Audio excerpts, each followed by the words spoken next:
Perhaps you have heard about 9 planets in the past, but now astronomers propose that there are only 8 planets. Pluto isn't considered a planet anymore. What happened to it? In the 19th century, people have found the abnormal features of Uranus' orbit, that it does not follow the Newton's law of motion and gravitation. From then, astronomers started searching for new planets that are massive enough to make an impact on Uranus' orbit. Neptune, discovered in 1896, is a planet that could affect Uranus' orbit, but definitely not enough. Astronomers expected a more massive planet outside Neptune, but what resulted is a rocky planet that is only one-fifth of the radius of Earth, Pluto. However, as a new object that orbits the Sun and reaches hydrostatic equilibrium, Pluto is named as the ninth planet of the solar system in 1930, with its moon Charon that is about half of its radius. Both on the surface of Pluto and Charon, Tholin, the general name of a kind of compound that is formed by ultraviolet or cosmic ray irradiation of simple carbon compounds, is formed and causes the dark brown area on Pluto and Charon. The Uranus-Neptune problem still remains unsolved at the time. The only thing people could do is keep exploring. Since the 1990s, people have started discovering other new trans-Neptune objects, but this kind of exploration also brings up a problem.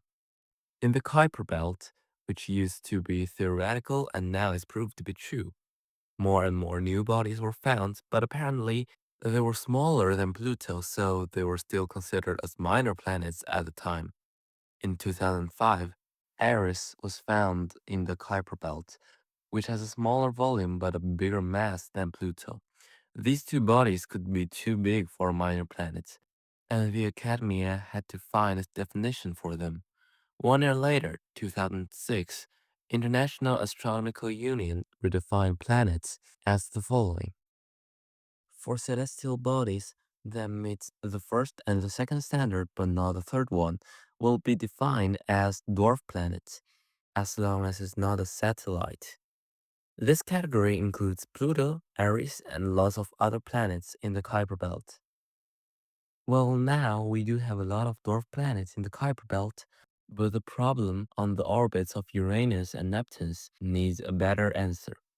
Astronomers are keeping searching for another planet that is large enough, from resonant Kuiper Belt objects, which have orbital resonance to Neptune, following by classical Kuiper Belt objects, which are not affected by Neptune's gravity, until extreme trans-Neptune objects, which might be affected by the mysterious Planet X. However, there is enough evidence to show that Planet X actually exists, because it is too far to be observed and have direct evidence. Even Voyager 1 and 2 were only 25 and 21 billion kilometers away from Earth. Even though Planet X is so far away, it is still theoretically considered as a planet of the solar system, since the sun's gravity can still reach there. The boundary of the sun's gravity is considered the Oort Cloud, or Oort Cloud, named after two astronomers who proposed this concept.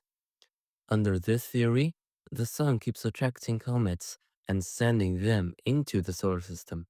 Of course, it is so far away that it might take sunlight 3 years to reach this area.